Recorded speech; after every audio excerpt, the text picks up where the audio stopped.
né? Vocês não querem que a vozinha de vocês fiquem lá marcada, lá na internet, né? Entendi. Vamos lá, vou colocar vocês aqui do lado para eu conseguir visualizar o chat aí enquanto eu acesso o PowerPoint. Deixa eu aqui os óculos, senão vai ficar só mostrando a tela aí para vocês.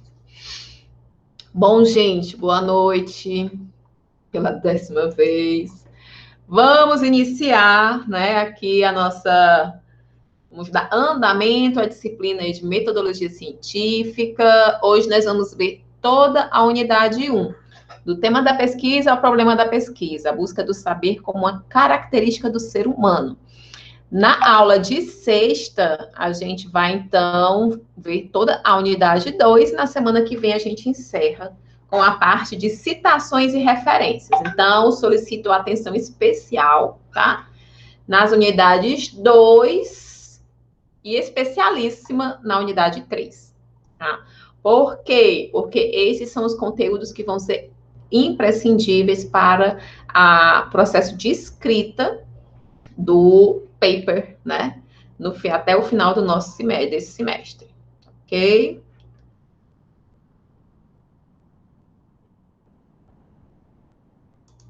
Então, vamos lá. Os objetivos, né, da unidade 1, que a gente consiga aí constatar o tema da pesquisa como uma característica da curiosidade humana, né? Identificar a implicação da pesquisa para a educação. Eu vou até tentar abrir aqui logo. Essa questão do objeto de pesquisa é algo muito importante. Eu sei que vocês vão ficar com dúvida. Como é que a gente chega ao objeto que a gente quer estudar, né? Quando vocês começarem aí, quando a gente começa a se posicionar em busca da escrita, é que começam a surgir esse monte de dúvidas, tá? Totalmente normal, tranquilo. Gente, tem dia que eu acho esse documento tão fácil, no dia que eu preciso, ele se esconde. Acho impressionante. Enfim, mas vamos aqui conversando um pouquinho. Identificar a implicação da pesquisa para a educação, perceber a importância da pesquisa para a sociedade, caracterizar e diferenciar os tipos de conhecimento, constatar a importância do conhecimento científico e identificar os princípios da organização da pesquisa.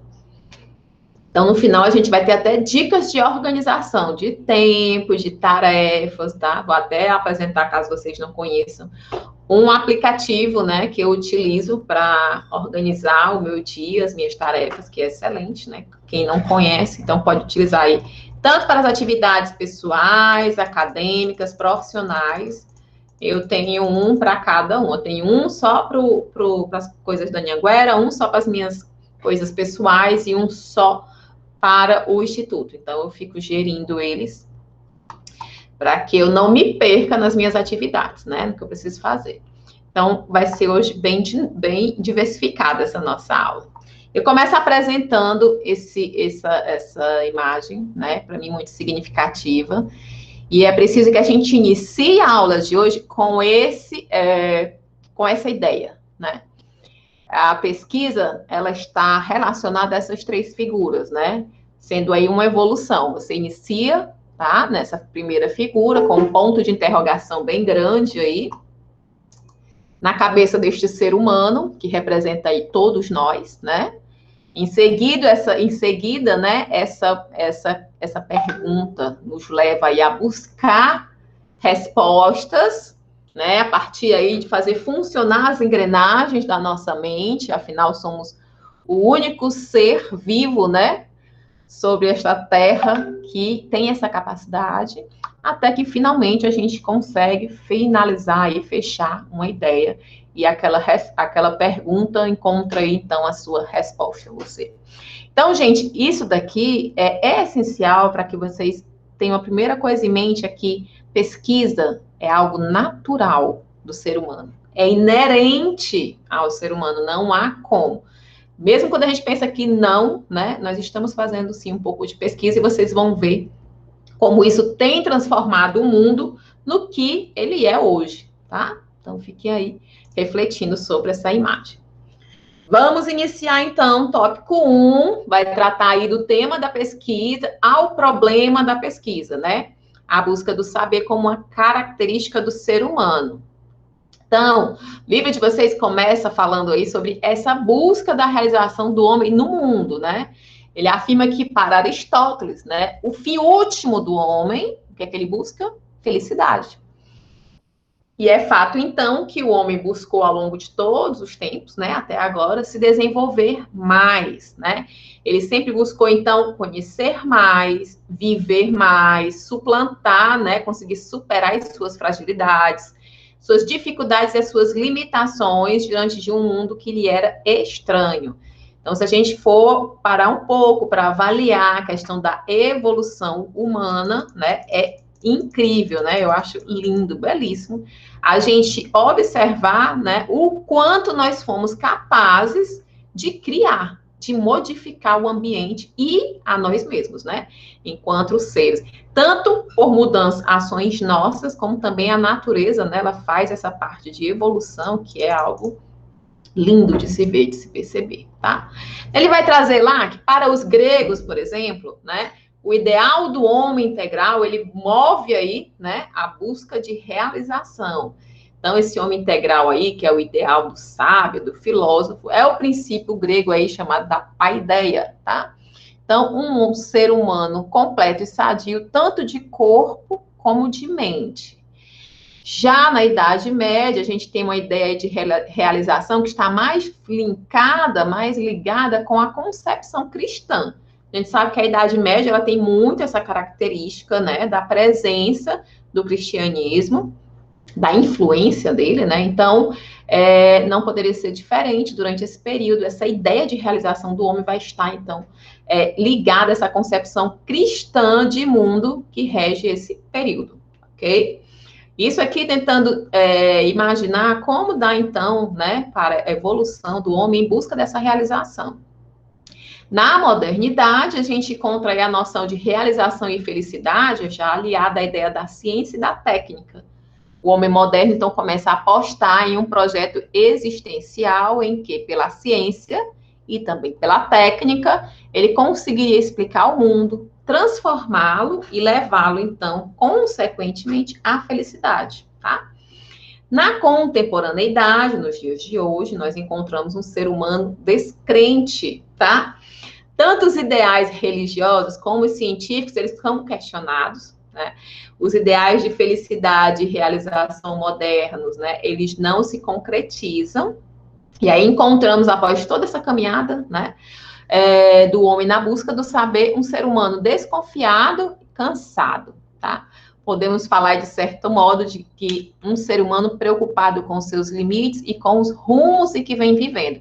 Então, se lá na modernidade a gente encarou esse momento de vislumbre, né, com a ciência, com a técnica, muito se falava que a evolução tecnológica iria existir, né, seria utilizada para que o homem precisasse trabalhar menos e pudesse focar mais na sua felicidade, né? O que é que se percebeu, de fato? É que não foi bem assim, né? A tecnologia, os avanços tecnológicos, eles não foram utilizados para que o homem tivesse que trabalhar menos por ter máquinas para trabalhar por eles. Não. Nós tivemos que estamos tendo, né, que nos adaptar a quase sermos máquinas, né, para poder competir com as máquinas. Então, a gente tem trabalhado muito. E junto com isso, né, a gente tem, vocês devem estar, vocês mais do que eu, né, estão mais presentes muitas vezes na internet e tudo mais, a gente vê esse movimento também de descrença, porque o ser humano está incontente, né, ele não está se sentindo satisfeito, né? Ele está mais preocupado, e aí muito também se perguntando, né? Para que rumo estamos indo, estamos guiando aí as futuras gerações. Então, é um momento um pouco difícil em relação aos demais, né? Pode ser que lá à frente, quando estiverem estudando esse tempo, né, eles consigam traduzir de outra forma. Mas hoje é dessa forma que a gente vê. Então, assim, apesar dessa questão da realização humana, principalmente nos tempos atuais. É, acima de tudo, um grande desafio, tá? Nunca produzimos tantos bens de consumo, nunca tivemos à nossa disposição tanto conhecimento e, ao mesmo tempo, né, nunca nos questionamos tanto sobre os nossos próprios atos e sobre os limites do que queremos fazer. Eu acredito que esse próprio contato, né, com essa quantidade de conhecimento, ele abre os olhos, né, de uma forma muito diferente.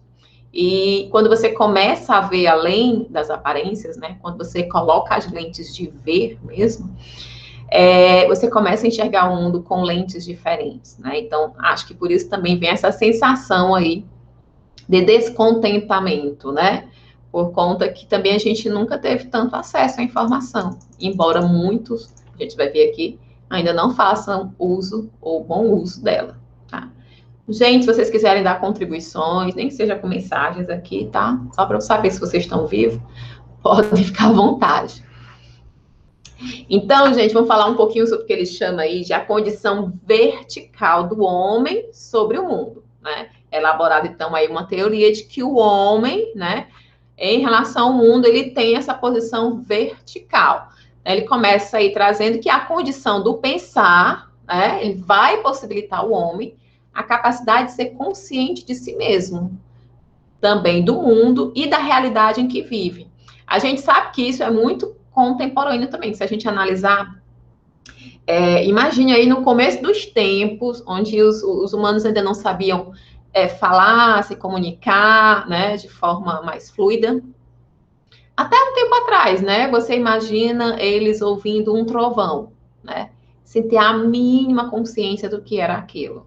Então, era aterrorizador, né, e tem muitos, a questão das religiões se apoiam muito nisso também, né, surgem para tentar trazer aí respostas para que o homem ainda não conhecia.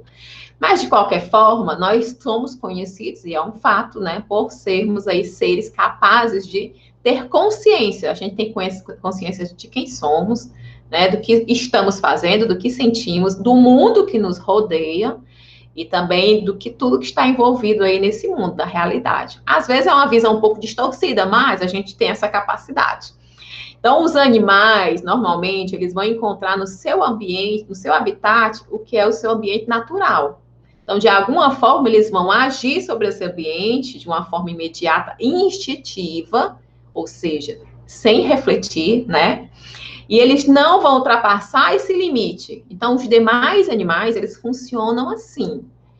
Já o homem não faz bem assim, tá? Não acontece a mesma coisa com o homem. O seu ambiente vital, ele não lhe é fechado e limitado. Muito pelo contrário, né? O homem consegue ultrapassá-lo indefinidamente. Não à toa modificamos todo o mundo, né? Toda a natureza.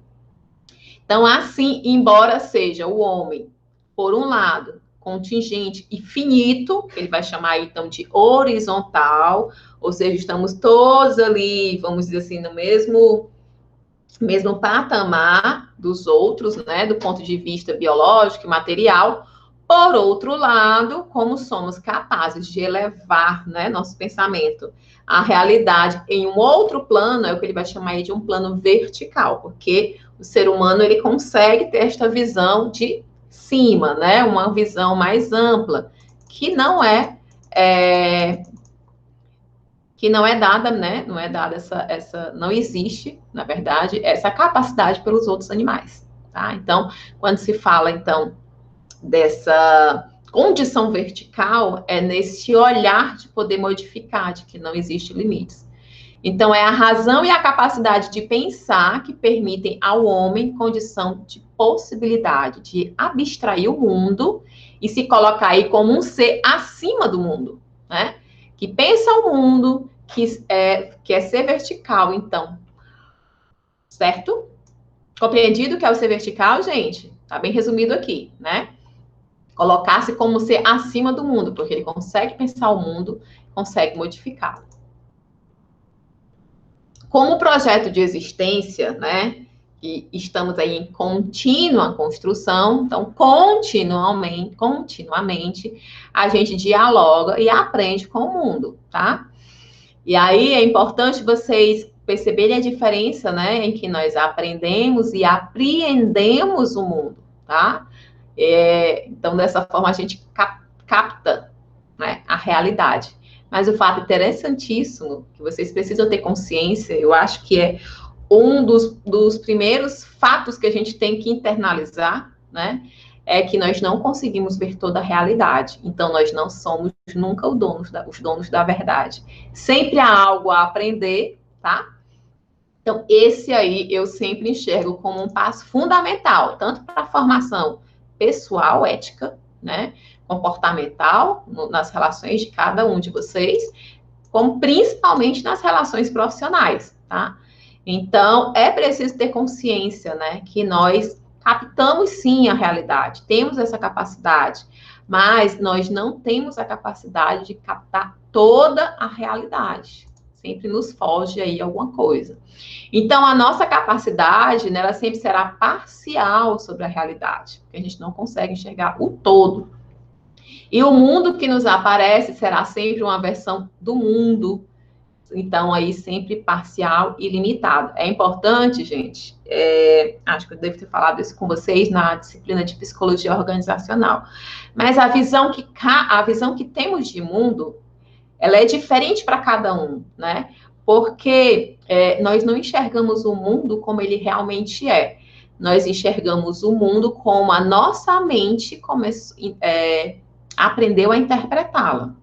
Não à toa, a gente vê situações idênticas em que as pessoas próximas enxergam de maneiras diferentes, tomam atitudes diferentes, reagem diferente.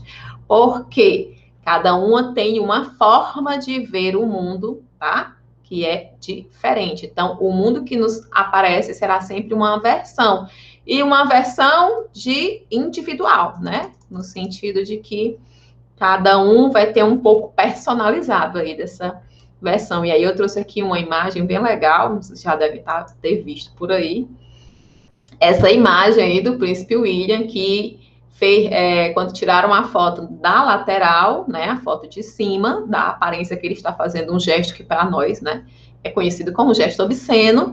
E quando a gente analisa de frente, tá, na verdade ele não estava fazendo nada de obsceno, né? Estava apenas aí, acho que enumerando, né, algumas questões que ele debatia aí, seja com quem for. Isso daqui é para que vocês internalizem, tenham consciência de que muito pouco eu sei ou nada sei, né? Primeiro passo aí na busca da evolução, viu, gente? Quem acha que sabe tudo não tem como ir para frente, porque já sabe tudo, né? Sou sempre o dono da verdade, eu sempre tenho razão. Como evoluir? Como aprender, né? Já sei tudo, não preciso. Então, gente, é por essa condição de incompletude e de busca que o homem cada vez mais se lança nesse desafio de se transcender, né? De ir além de si mesmo e também das coisas que encontra no mundo. Então, quanto mais você admite que não sabe, quanto mais vontade você terá de buscar aprender o que não sabe. E é essa situação de perceber quanto temos para aprender que nos move nessa direção. E é desse pulso aí, dessa busca de conhecimento e de superação que nasce a ciência, tá? A ciência, ela é um fruto dessa característica humana, desse contentamento, de saber que nunca sabe tudo, né? E como o ser humano, ele tem consciência disso, né? Ele tem consciência de si, do mundo,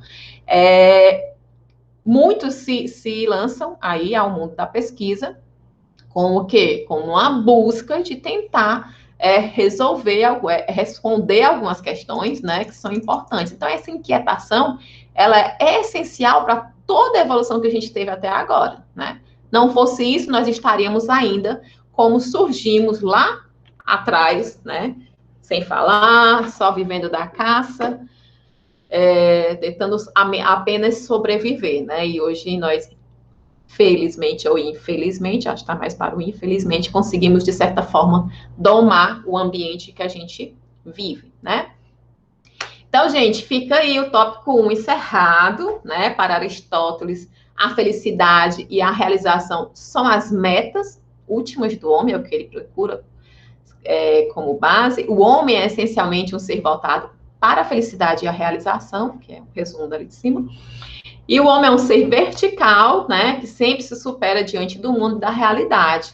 E pensar a pesquisa e a questão do conhecimento é pensar a dimensão fundamental da realização humana. Então, a pesquisa é essa busca do homem por essa realização, que Aristóteles vai dizer que é a meta última do homem, tá? A busca de respostas e explicações, então, acompanha o ser humano em sua aventura pelo universo, né? Imagine aí se uma pessoa tivesse imaginado que já estava bom, que já conhecia tudo, que o mundo já sabia tudo o que precisava saber, né? A gente não teria, por exemplo, satélites orbitando a Terra. A gente não teria pessoas indo para o espaço, né? E as inquietudes continuam, e as pessoas continuam a buscar, a experimentar, a pesquisar. Né? Para que fique bem claro, bem fixo na cabeça de vocês, que a pesquisa faz parte de vocês, né? É inerente, aí no seu DNA, querendo ou não, está. Você pode não admitir, mas está. Em uns está mais forte do que em outros, é óbvio, né? Então, tópico 2, o ato de pesquisa como uma condição do homem. Então, o ato da pesquisa aí é que torna o homem um ser aberto e vai lhe possibilitar interpretar a realidade, atuando sobre ela, certo? Então, pesquisar vai trazer essa realidade, o homem vai estar aberto e ele vai tentar interpretar, então, essa realidade quando ele age sobre ela. Quando falamos aí em pesquisa, tá? Eu sei que deve vir à mente de vocês, né? O livro traz lá e é bem verdade.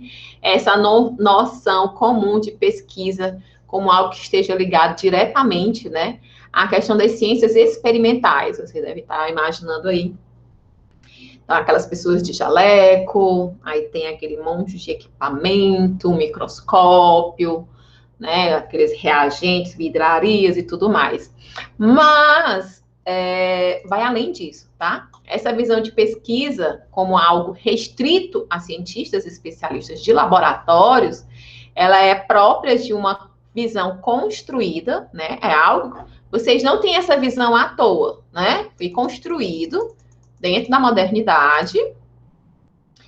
E, evidentemente, que as ciências experimentais, elas nos fornecem conhecimentos, conclusões e também possibilidades. Por exemplo, a busca aí, né, por tratamentos, por conhecer melhor a Covid-19, o seu vírus, as suas mutações, né? A gente tem essa questão da ciência experimental, eles estão experimentando possibilidades de cura, de vacina, né, de proteções, então eles vão lá, experimentam e vê se realmente vai dar certo. Mas, gente, não são somente as ciências experimentais que vão nos fornecer respostas, tá? As ciências humanas, a educação e a própria filosofia, elas também contribuem para o processo de pesquisa. Então, aquilo ali, as ciências experimentais, é uma parte, mas não é o todo, né? Da pesquisa. Existem outros tipos de pesquisa, a gente já viu aqui alguns, né? Na área de humanas, por exemplo, lá quando a gente estudou fundamentos de teoria organizacional, quando a gente estudou também um pouquinho de psicologia, então a gente está bem consciente disso.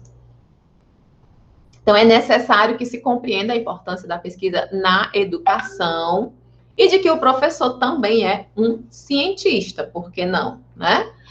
Enfim, gente, a pesquisa científica, ela vai ser aí própria de todo aquele que participa do universo acadêmico, né? De qualquer área da ciência, tá? Não apenas restrito aí às áreas de exatas, áreas das ciências naturais, né? Saúde, essa parte, vai além disso. Tudo bem até aqui? Vocês estão acompanhando aí? Nesta mesma perspectiva, é necessário que se reconheça que o ato de pesquisar, ele é próprio da curiosidade humana, né? Como já vimos falando, dessa incansável busca pelo saber, e é, então, uma característica inerente ao ser humano. Eu acho que até aqui fica muito claro o que eu queria dizer com aquela imagem, né? Aquela imagem primeira era ali uma abertura para a gente refletir um pouco sobre o que eu iria apresentar a posterior, né? Aqui a gente encerra o tópico 2, são 6 tópicos, tá? Nessa unidade, mas são tópicos curtos, então vocês não se preocupem. Pesquisar é condição inerente ao ser humano, não é uma atividade restrita aos pesquisadores profissionais, ou apenas aí conhecidos como cientistas. E para a educação, a pesquisa ela também desempenha um papel importante, essencial, né? Eu digo. Normalmente, a teoria e a prática, elas aparecem desvinculadas na educação brasileira, e a pesquisa vem a ser um elemento pertinente na qualificação do olhar do pesquisador. Né? Como eu falei anteriormente, se você não conseguir enxergar o mundo a partir dos seus questionamentos ou trazendo questionamentos a ele, né? Você vai estar limitando o seu potencial, tá? Então, a pesquisa, a prática de pesquisar, ela vai te ajudar nessa qualificação para ter esse olhar apurado. Quem realmente se dedica a fazer pesquisa, principalmente se você for fazer pesquisas nas áreas, por exemplo, sociais, né? Vocês vão olhar o mundo de uma forma diferente, gente. Vocês nunca mais serão os mesmos, né? Esse olhar aí vai mudar de uma forma, porque vocês vão ter agora uma percepção tão crítica, aprofundada. Então, vocês vão conseguir achar respostas onde vocês nem imaginavam que haveriam perguntas. É incrível, assim, é uma sensação de tirar as vendas dos olhos, sabe? Então, e o bom disso é que não se restringe àquele objeto que você estudou, que ele vai chamar aí de objeto de pesquisa. Não se restringe a isso, tá?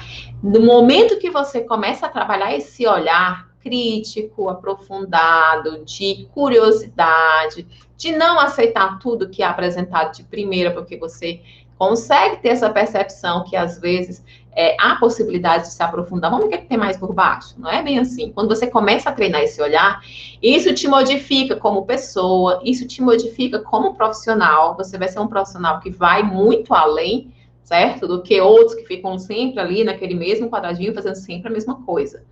A gente vai ver um vídeo mais à frente que vai mostrar, a gente vai ter que falar um pouquinho sobre aprender a aprender. E a pesquisa, ela vai ser muito importante nisso. Então, eu venho falando com vocês desde o semestre passado sobre pesquisa, quando a gente falou, quando a gente estudou a disciplina Perspectivas Profissionais, né? Eu acho que já está ficando bem claro, né? E aí, depois, quando vocês começarem a de fato, escrever com vontade, escrever de verdade. Porque, como tudo na vida, você pode fazer apenas para tirar a nota e não aprender nada com isso. Então, eu até conversava hoje com a professora das minhas filhas, que eu estava ali com algumas dúvidas no processo de atividade que ela tinha passado, e aí eu fui conversar, né, trocar as ideias, e aí ela falava assim, que o objetivo da instituição não eram as provas, né, as notas, mas o processo. Então, a pesquisa é isso. O foco não deve ser a nota, mas o processo que você vai mudar dentro de você, né, fazendo a pesquisa. Então, você tem que fazer de fato, né? Você realmente se dedicando, eu te garanto, você vai mudar a sua forma de ver o mundo, ver assim também de se posicionar. Então, gente, o tópico 3, o desafio social da universidade é a questão da pesquisa, tá? Ele vai trazer aí o desafio central da universidade diante dos novos tempos, porque vivemos aí tempos de mudanças, ou podemos até dizer que vivemos uma mudança de tempos, né? Em certo sentido aí, dinamizar o mundo e aprimorá-lo sempre foi uma característica básica do ser humano, mas o que chama a atenção agora, né, é a velocidade com que isso vem acontecendo. As transformações estão ocorrendo de forma quase instantânea, né? E aí eu fiz questão de trazer o texto aí do René Dreyfus, de 1996, ele vai dizer que a gente vive sob o signo da recriação. Vivemos tempos e espaços marcados cotidianamente pela simultaneidade das irrupções científicas e as eclosões tecnológicas concomitantes e interativas em todos os campos do conhecimento, da atividade e da existência humana. Fragmentos da humanidade se reconhecem na mudança e em processo de mutação. Pensam um futuro, autoconscientes de sua gestação.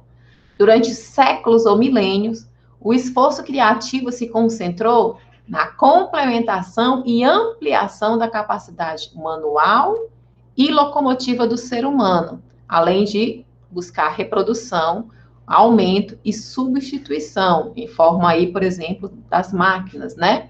Da capacidade muscular e das possibilidades de articulação física. Hoje, o esforço se concentra na reprodução em equipamentos dos sistemas visual e nervoso humanos e da capacidade física de pensar, além da réplica inatingível, né, das condições aproximadas de funcionamento do cérebro e da memória, que a gente conhece aí como inteligência artificial, né?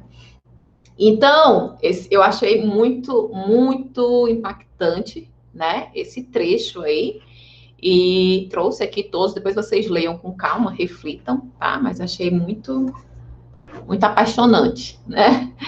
A forma como é exposto, e se a gente para refletir, né? Bem essa dinâmica que está acontecendo, e como esse texto é de 1996, gente, 96 para cá já foram quantos anos?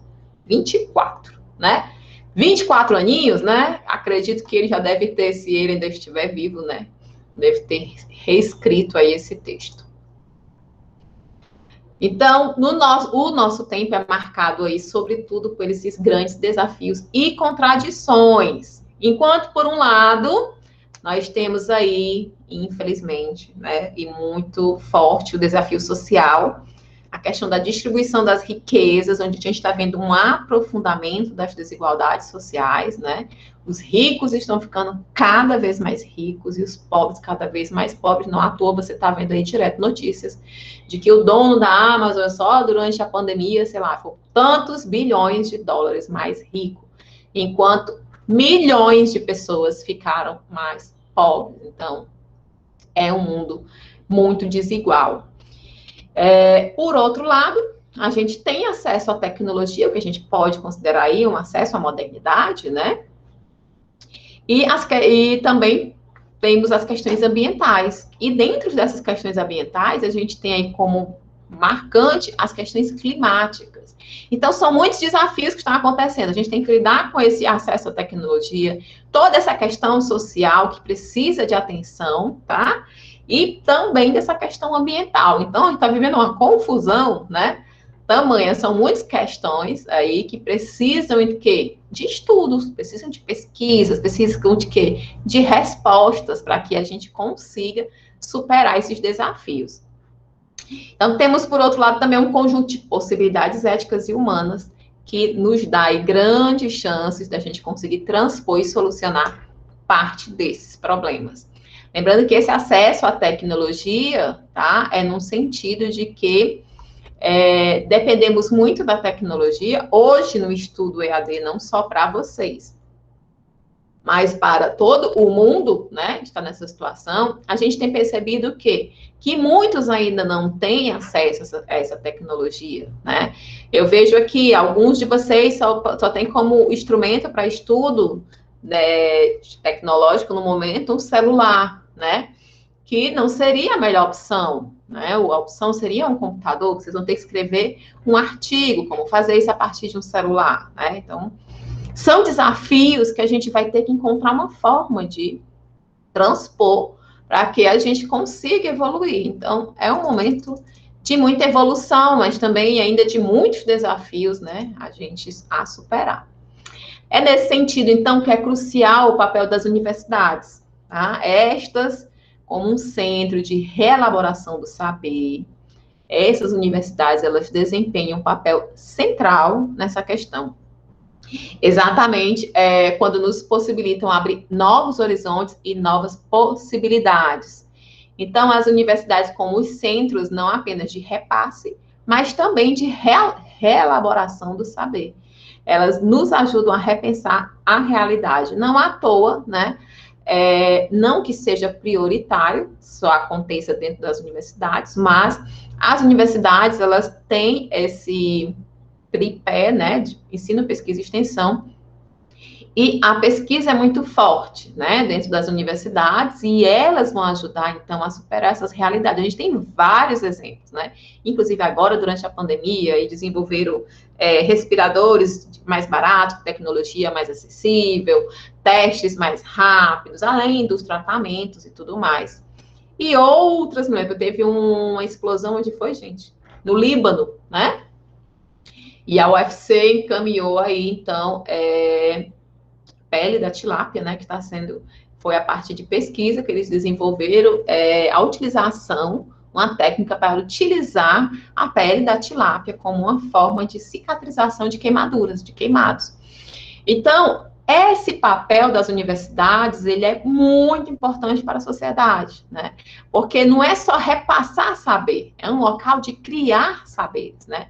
Hoje eu estava lá no campus, fui fazer uma visita lá, que a gente tinha umas mudanças de espaços, né, para realizar, e a gente tem um grupo, né, do curso de aquicultura, que fez um convênio com a Embrapa, e eles estão lá instalando, tipo, uma estufa, um criador, vão ser criadas lavas de camarão. Só que é uma pesquisa onde eles querem aumentar, tipo, em 10 vezes, 10, isso, a quantidade por metro quadrado, vamos dizer assim, metro cúbico de água que hoje é utilizado nas fazendas de camarão para criar os camarões. Tipo, se num tanque eu vou chutar aqui, tá, gente? 100 litros, né? Que é bem maior, mais de 100 litros. Eles conseguem criar, sei lá, 10 lavas de camarão. Esse estudo é para mostrar, tentar encontrar como seria capaz, como são capazes de criar nessa mesma quantidade de água, 100 lavas de camarão e não 10, tá? Então, isso vai trazer impactos para quê? Para os criadores de camarão. Isso aí vai gerar, como eu falei para vocês no semestre passado, a universidade ela tem esse papel. Ela começa na pesquisa. Geralmente, tudo na universidade começa na pesquisa. As transformações. Começa com a pesquisa, depois que vai evoluindo, ela já vai se comunicando com a comunidade ao repassar, então vai ser repassado esse tipo de conhecimento técnico, né, a partir de cursos aí oferecidos à comunidade, quem trabalha com isso. E depois isso também vai para onde? Para dentro da sala de aula, né, como ensino. Então, a pesquisa ela é muito importante, tá? Não menospreze, não ache que pesquisa é chata, é só escrever uns textos chatos, ficar lendo um monte de texto, ai meu Deus, isso é muito complicado. E obedecer a todas as regras da ABNT. Nossa, como o povo tem raiva da ABNT, eu também tenho. Mas é um mal necessário. E aí eu trouxe esse texto aqui também, porque eu achei tão bem, tão conciso, tão significativo, né, que eu queria trazer aqui para vocês. Eu me identifico muito com, eu já falei para vocês, né, que eu sou muito da leitura. Eu acho que vocês são mais de vídeo, mais de ouvir. Eu me conecto muito com a leitura. E aí eu me conectei bastante com isso aqui, ó. Então, assim, diante desse cenário, né, que a gente vive aí de reconfiguração e de desafios em escala mundial, aqueles desafios que a gente apontou, cabe à universidade contribuir aí de forma decisiva para que os jovens, vocês, tá? Larguem mão daquela sensação lá que a gente viu da modernidade, recuperem a capacidade de sonhar e se libertem do imediatismo de hoje, né? A pesquisa também é outra coisa, você não pode querer terminar de uma vez, né? Precisa calma, precisa concentração, então sair desse mundo de que você vive em que tudo está acontecendo somente hoje e ir além disso, transpor, né? Cabe à universidade garantir que os jovens se tornem cidadãos conscientes de um mundo globalizado, porque este mundo globalizado, gente, traz impactos positivos, mas também traz muitos desafios a ser superados negativamente, né? Então, ainda vale ressaltar que o mundo atual é dominado pelas nações que detêm os maiores investimentos em ciência e pesquisa. Um país que não investe em ciência e pesquisa não vai para frente. Olha o exemplo que eu dei, tá? De um exemplo de uma pesquisa que pode fazer com que aumente muito a produtividade, a capacidade de produtividade, por exemplo, de uma fazenda de camarão numa região como essa. Se essa empresa começa a produzir mais, começa a vender mais, ela vai começar a lucrar mais, ela vai empregar mais, essas pessoas empregadas vão ter condições, né, de gastar, de utilizar e poder comprar o que precisa, né? E com isso vai se desenvolvendo e vai crescendo. Então não tem como ir para frente, tá? Sem ciência, sem pesquisa. A gente está importando um monte de tecnologia, pagando caro, porque aqui não se investe como se deveria investir, e aí a gente está tendo que comprar de quem está investindo, né? Então, ao invés, você sabe, uma coisa é eu comprar, que é o que nós vendemos, ferro, banana, laranja, tá? Que é chamada aí das commodities.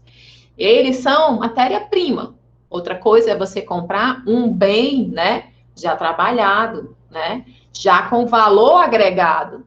Então, você acha que vender uma tecnologia vai ser barato? Não, houve muito investimento. Enfim, e aí nessa a gente está ficando um pouquinho para trás. Mas vocês precisam ter ciência disso, tá? Porque, como ele falou ali em cima, é necessário também para a formação cidadã desse conhecimento. Então, é na máxima aí de Francis Bacon, segundo o qual saber é poder, né? Que essa questão se torna mais clara para nós e entendemos por que, então, é estratégico que se invista e se leve a sério a questão do conhecimento e da pesquisa. Portanto, fomentar a pesquisa, a ciência em nosso país, que é marcado pela exclusão social, do ensino, principalmente do ensino superior, é uma condição primordial para que a gente possa ir, para que possamos nos emancipar sócio e culturalmente. Em um mundo que é hoje marcado pelo controle e dominação das nações mais ricas, que é o que a globalização acaba fazendo também. Que estas são aí a que detêm o conhecimento científico. Então, gente, o resultado desse esforço, não de forma imediata ou no curto prazo, mas a médio e longo prazo, certamente afetará cada um de nós. E essa nossa exclusão é muito triste. Ontem eu estava dando uma aula de perspectivas profissionais. E aí a gente chegou no momento que a gente ia debater a importância do ensino superior que ele tem no Brasil com relação a salário, né? E, embora ele é uma coisa triste saber que, no nosso país, quem tem uma graduação vai receber até cerca de 140% a mais da média de salário nacional, tá?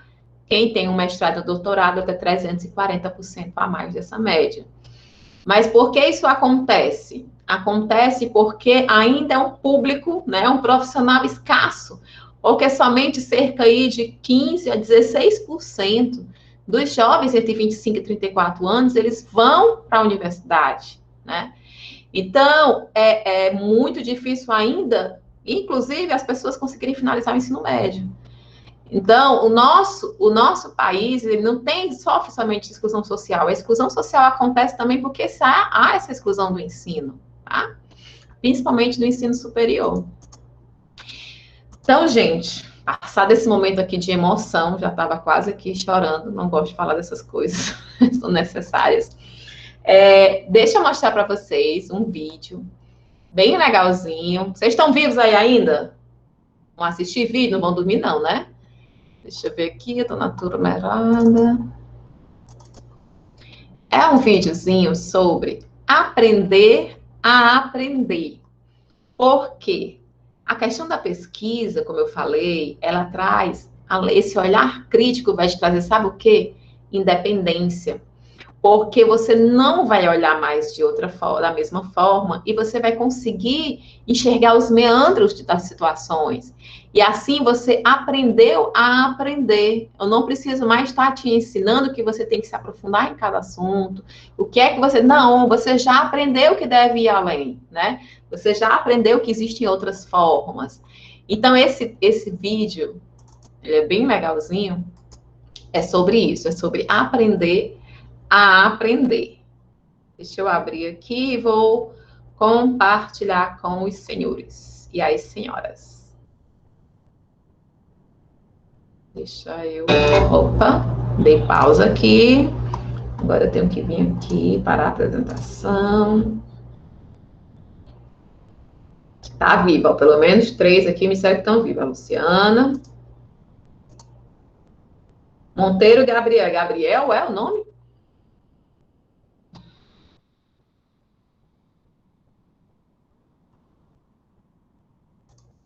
Pronto. Me digam se vocês estão ouvindo o áudio direitinho, ou se estiver baixo, vocês indicam, tá? Deixa eu botar aqui no máximo, aqui tá no máximo.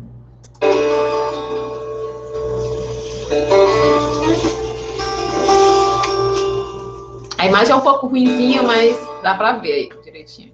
É do vídeo mesmo.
E aí, meu povo, eu quero contribuições sobre esse vídeo. Vamos tirar aí vocês daqui a pouco não sabem mais nem falar. Tô com dó de vocês. A Luciana desgostou do vídeo, a prática levou à perfeição. O que mais? Bora, galera. Pode ligar o microfone também, falar, tá? Ninguém mais se abstreve? Vamos lá. Primeiro ponto, né? É que a gente não aprende nada com os outros fazendo algo pela gente, né? Pra gente, né? Nem pela gente, para a gente. No nosso lugar, né? É preciso colocar a mão na massa, né? É preciso errar para poder aprender. E não sei se vocês perceberam o momento que ele conseguiu, ele continuou, né? Buscando, até que ficou mais fácil para ele aprender, né? Logo depois ele já não ofereceu tanta resistência, ele já conseguiu ir além. Então, é preciso a gente se permitir aprender. E aprender não é eu sentar aqui e dizer para vocês o que é algo, tá? É você, como o rapazinho lá, sentar, eu estou aqui apenas introduzindo o assunto, né? Não estou ensinando nada. São vocês que irão aprender. Estou aqui dando as orientações, tiro uma dúvida, dou um norte, mas ninguém aqui vai aprender alguma coisa se não for fazer você mesmo. Fazer suas avaliações, tentar buscar a prática. E o nosso PPC, né, ele traz como prática o seminário interdisciplinar, que é a pesquisa, tá? E ali eu fui vendo logo que ele consegue o primeiro, né? O primeiro jarrinho, depois de ter feito, sei lá, umas 2 dúzias que não deram certo. Não sei se vocês repararam no olhar de felicidade, no sorriso de alegria, né? Do mestre lá, né? E aí eu lembrei muito do semestre passado, os alunos me encaminhando os seus textos, né? Para orientação. E aí no começo vinha aqueles textos, aí eu ficava com dó de devolver o texto todo vermelho, sabe? Olha, isso aqui, mandava um áudio de 5 minutos, e eu ficava com dó, com medo de quê? Desestimulá-los, né? Porque escrever também é nesse sentido. Você vai, começa e faz troncho, não tá legal. Aí a pessoa chega, que essa pessoa é quem? É orientador, no caso de vocês, eu, né? Vou dizer, olha, ajusta aqui, ajusta acolá. Mas a felicidade maior, né, para mim, foi quando, ao fim do semestre, no momento de receber, né, os papers já prontos para a nota, né, e ver o produto final, né, ver o quanto aquele aluno conseguiu, ele conseguiu aprender a fazer uma citação, uma referência, ele conseguiu linkar as ideias de uma forma a desenvolver realmente algo interessante para ler, né? E aí eu estava até comentando, nada dá mais satisfação do que ver uma pessoa aprendendo a aprender, né? Então, gente, a gente não faz nada sozinho, a gente não consegue nada de primeira, e a gente precisa botar a mão na massa para aprender. Depois que a gente faz isso, seja lá no que for, a gente aprende a aprender no sentido de que as outras coisas, outros desafios, né, as outras situações que nos aparecer, né, a gente vai conseguir resolver. Porque nós já aprendemos a superar as situações, né, sejam as mais desconhecidas possíveis. E aí eu estava vendo aquele momento final em que ele fica cheio de energia, né, fazendo lá a escultura. E eu lembrei da frase que a gente leu acima, né, saber é poder. Eu digo, nossa, aí realmente o saber se transformou em poder. Mas eu acho que foi algo bem emblemático, né, aquela imagem lá. Então fica aí uma tentativa desta pobre tutora aqui de motivá-los, tá, a se dedicarem a tudo que vocês forem fazer, se dedicarem de verdade. Então, encerramos aí o tópico 3, vivemos um tempo de intensas transformações que vão nos exigir aí, acima de tudo, uma postura crítica e a capacidade de análise diante do mundo. Como centro de reelaboração do saber, a universidade vai ter, então, o dever de fomentar a pesquisa e a elaboração do conhecimento. Pesquisa, então, surge aí como um significado de diálogo crítico e envolve também aprender a aprender. Assim como o ato de pesquisar também faz com que a educação não seja um mero repasse de saber, não seja apenas eu ficar aqui sentada por horas falando, o que provavelmente não vai estar sendo bem absorvido por vocês estão aí só sentados, né? E aí às vezes eu tenho muita raiva dessa pandemia por conta disso. Porque conhecimento passado dessa forma, né, não é bem apreendido. Não acredito que seja uma forma ideal, só nessa exposição de textos, né, de ideias e tudo mais. Enfim, né, temos que nos adaptar a tempos difíceis. E aí, gente, tópico 4, né, tópico novo, a questão do conhecimento. O que significa conhecer? Os tipos de conhecimento, conhecimento científico. Quando falamos em conhecimento, falamos sempre em uma relação que se estabelece fundamentalmente entre dois elementos, um sujeito e um objeto. O sujeito é o que conhece, a pessoa que conhece. A gente chama aí de sujeito cognoscente, tá? E o objeto é o que será conhecido, chamado aí de cognoscível.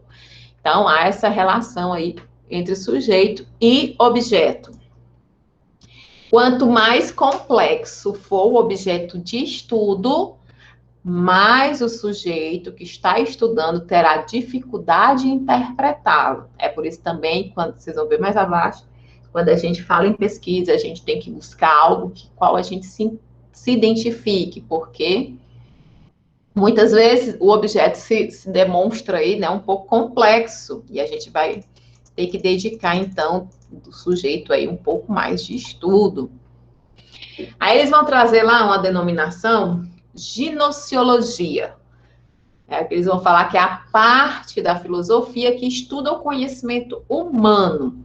E ela pode ser entendida aí, então, como a teoria geral do conhecimento, tá?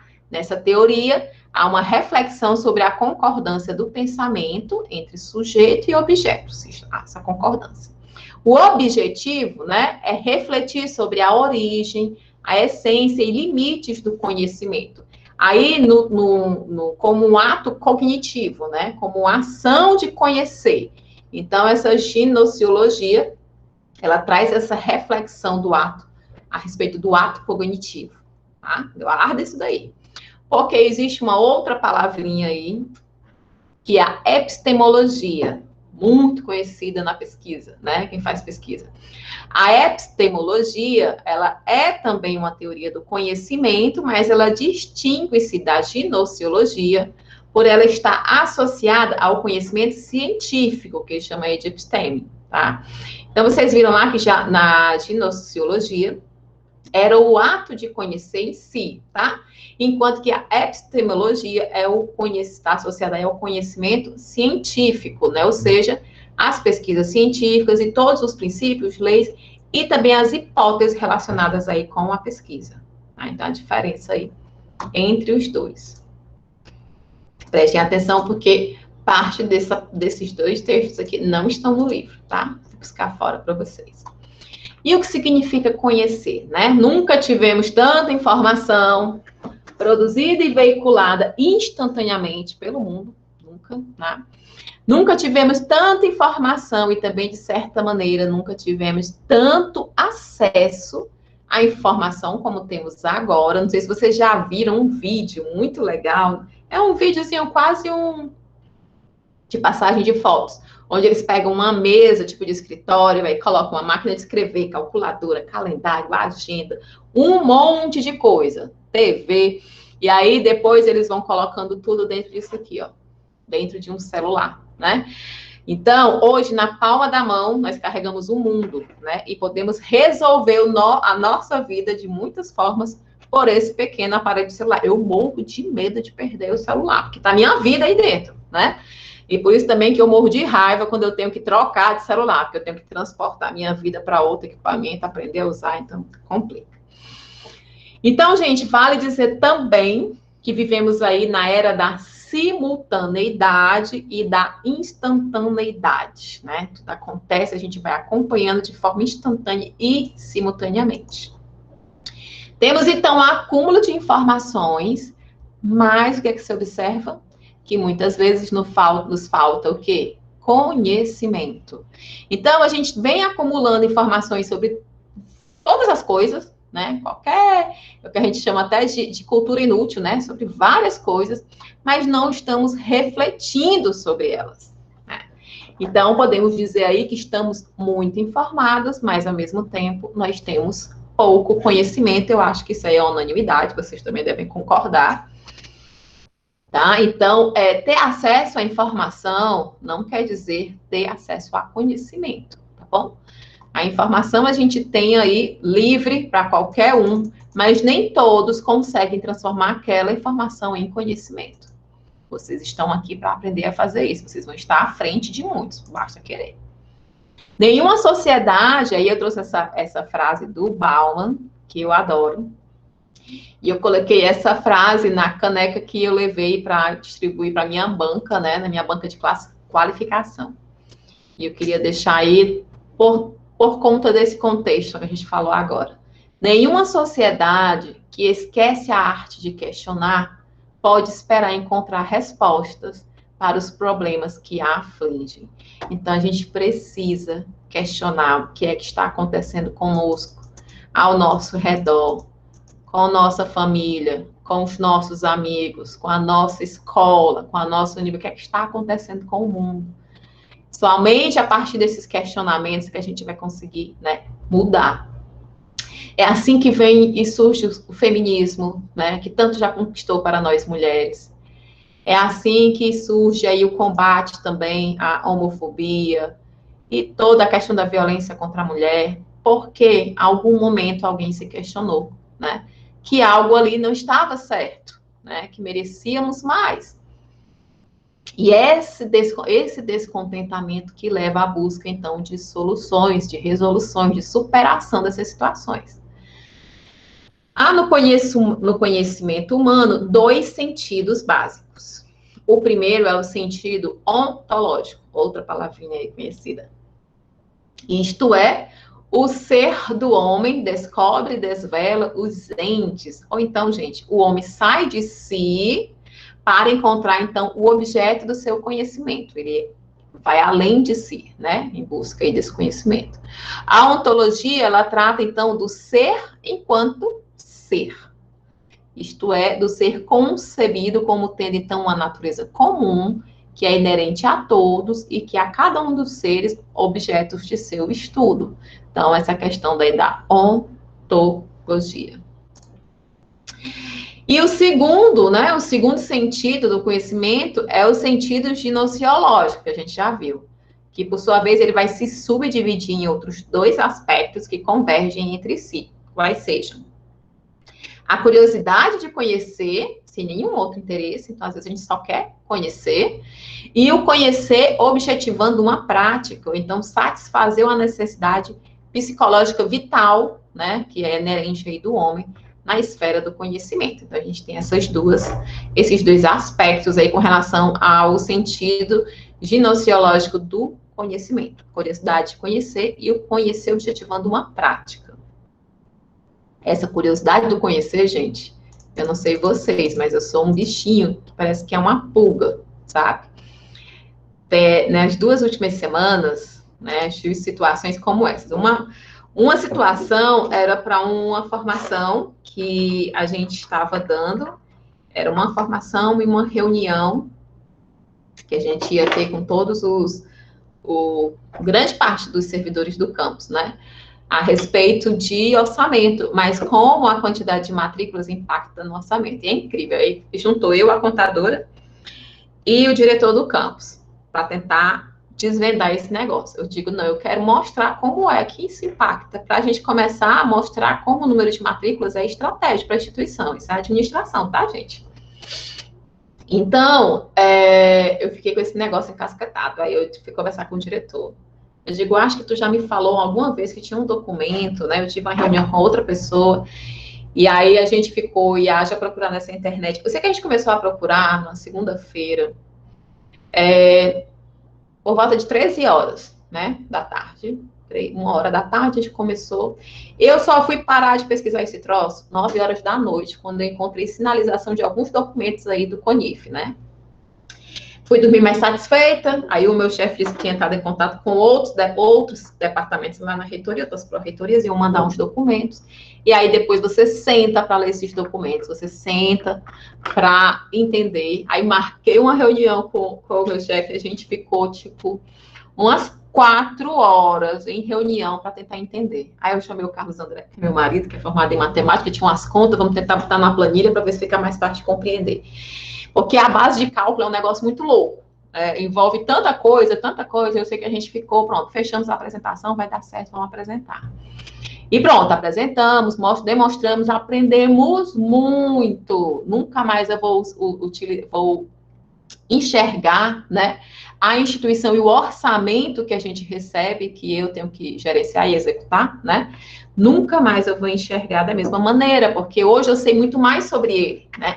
Eu sei como ele começa, como ele é elaborado, então tudo que vai impactar, e eu só posso contribuir com a direção geral para que a gente trace, e aí junto com o departamento de ensino, que geralmente eu nem me comunico, né, para traçar estratégias para que a instituição cresça. Então veio de uma pulguinha. Uma outra situação aí já foi uma amiga, né, eu estava despachando os processos aí, uma amiga que já não mora mais aqui, mas ela comprou, né, alguns terrenos aqui em Acaraú, hoje mora lá no sul. Aí ela, amiga, por favor, me ajuda, eu tô aqui com a dúvida, quando tu tiver um tempo, tu me ajuda. E aí ela tá fazendo o processo de escritura dos terrenos, ela tava com uma dúvida para saber, porque o valor, né, que o cartório daqui apresentou estava muito elevado, principalmente se a gente comparar com o estado onde ela hoje mora, né, lá no Paraná. E ela ficou naquela dúvida, será que é tudo isso mesmo que estão cobrando? Aí vai a gente descobrir tudo que esse povo estava cobrando dentro dessa proposta, né? Que era uma averbação de rua, o que é que impactava, quando se faz um loteamento, o que é que o loteador já tem que deixar disponível. Eu só sei que eu falei com pelo menos 4 pessoas, né? Falei com a minha tia que trabalha com registro de imóveis, falei com o pessoal que trabalha com loteamento, achei a tabela de preços que é fixado pelo TJ, que eu não sabia. Então, hoje, meu povo, quando eu for fazer a escritura de algum terreno meu, de alguma casa, alguma coisa, ou vocês, se tiverem alguma dúvida, vocês podem me perguntar, porque eu utilizei pelo menos 5 horas do meu dia para pesquisar. Mas para que serve, meu povo? Serve.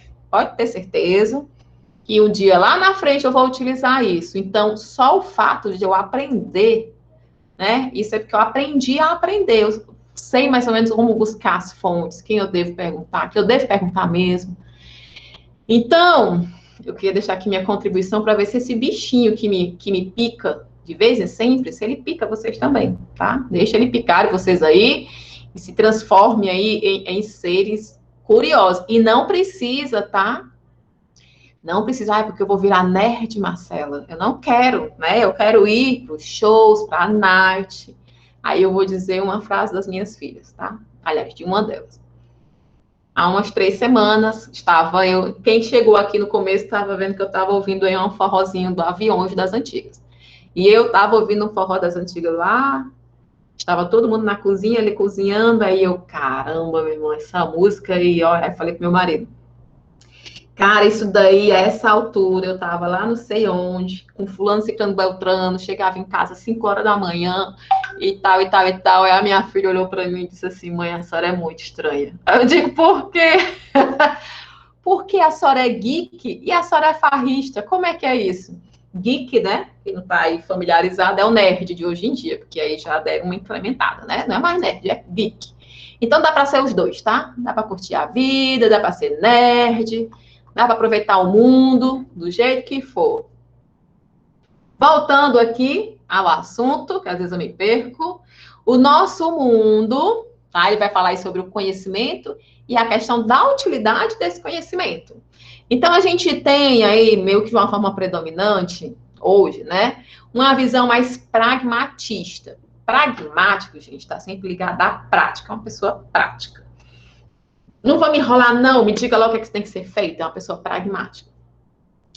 Então, vale apenas o que tem um caráter prático, ou seja, que seja útil, né? Então, se busca o conhecimento nesse sentido.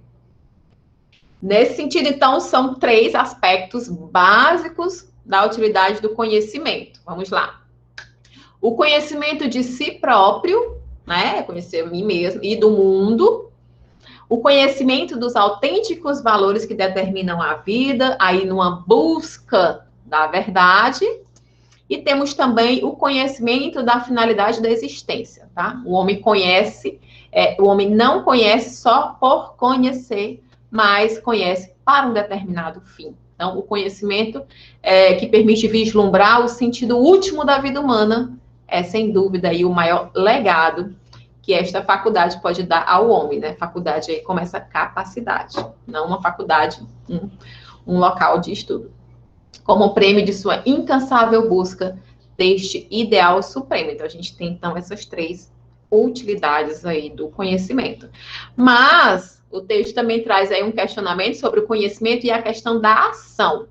O agir humano, ele está diretamente relacionado aí com o seu estado de consciência ou com o seu grau de conhecimento. Então, agir e conhecer estão ligados. Pode-se dizer a mesma coisa ainda da seguinte forma: quem sabe faz, e quem aprende a se especializar numa determinada ação estará se aperfeiçoando constantemente. Isso aqui é o que, gente?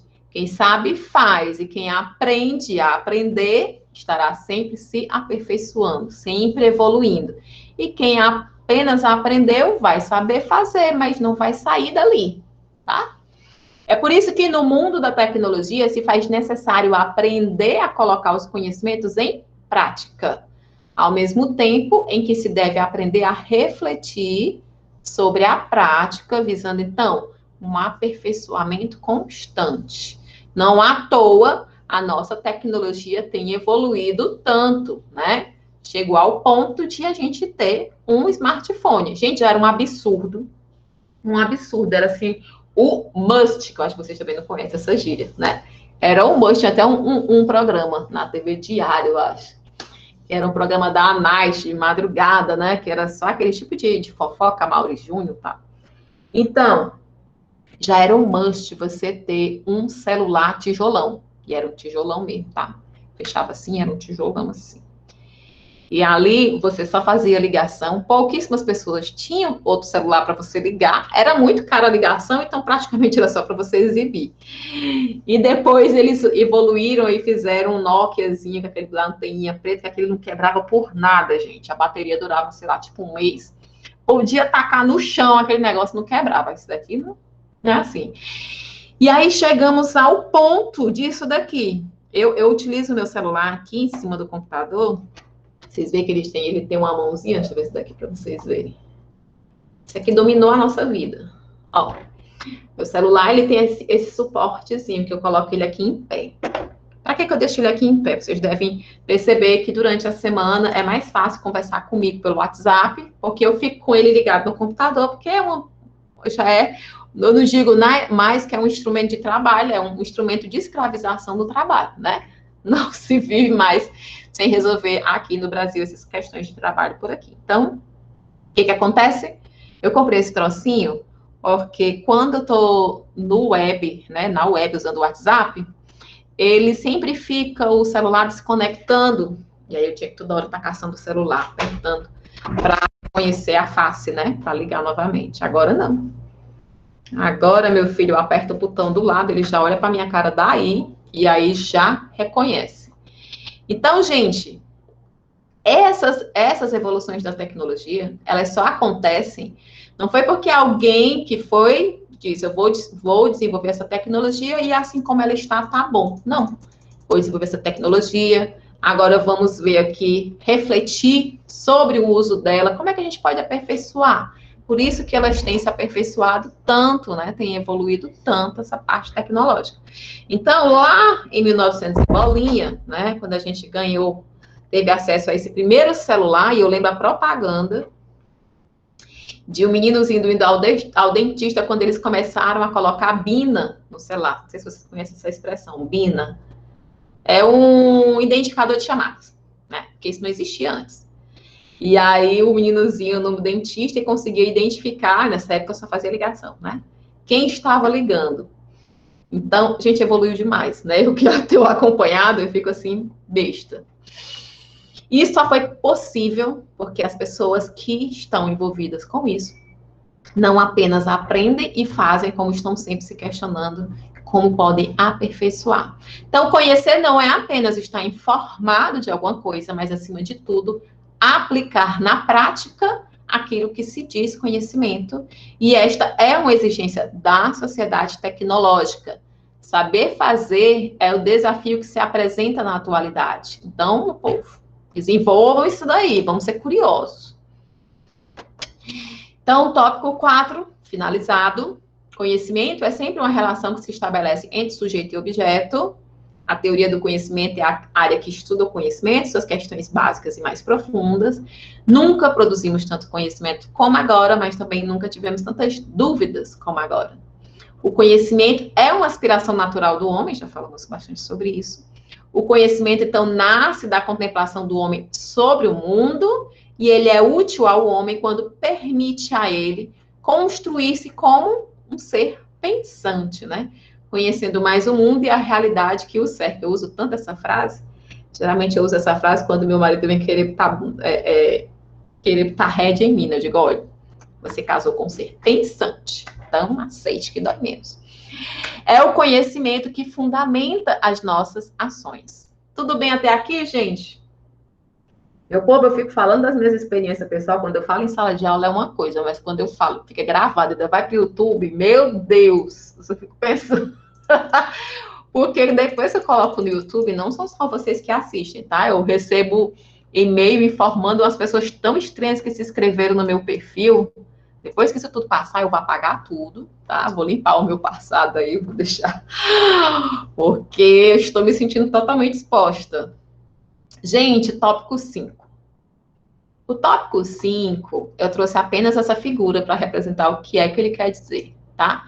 O tópico 5 é para a gente conhecer os tipos de conhecimento. Então, aqui nós temos os tipos de conhecimento. Começando pelo empírico. O empírico é o que lá no livro de vocês vai estar chamado, né? Vai estar com a nomenclatura de senso comum, tá? Então, quando você lê sobre senso comum como tipo de conhecimento, está falando do conhecimento empírico, que surge a partir da interação e observação do ser humano com o ambiente ao seu redor. Aí vem a sabedoria popular, né? O que as pessoas aprenderam observando as outras. É a história fizeram na prática, né, e aprenderam, então, o que é que dava certo, o que é que não dava certo. Então, esse aí é o tipo de conhecimento empírico. Geralmente, tá, esse conhecimento empírico, ele tem ali, em muitas situações, ele se apresenta como algo proveitoso, tá? Mas a gente não pode tomar isso como base para, em contrapartida, um conhecimento científico, por exemplo, tá? É um tipo de conhecimento, mas ele não tem fatos, geralmente, né, assim, comprovados em que se sustente. Tanto é que alguns, né, nós até já derrubamos, principalmente porque a gente vai ter aí alguns comportamentos baseados aí na prática, né, que foram fazendo, se a gente analisar no senso comum, que hoje em dia eu aposto que vocês não fazem. Por exemplo, quando chovia muito forte, com muitos raios e, consequentemente, trovões, né?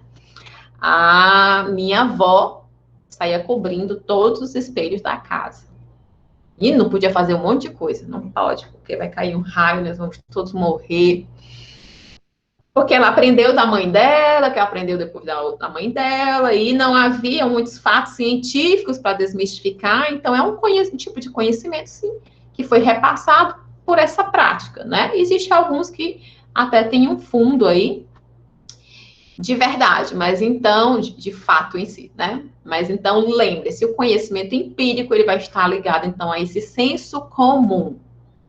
Temos também o conhecimento religioso.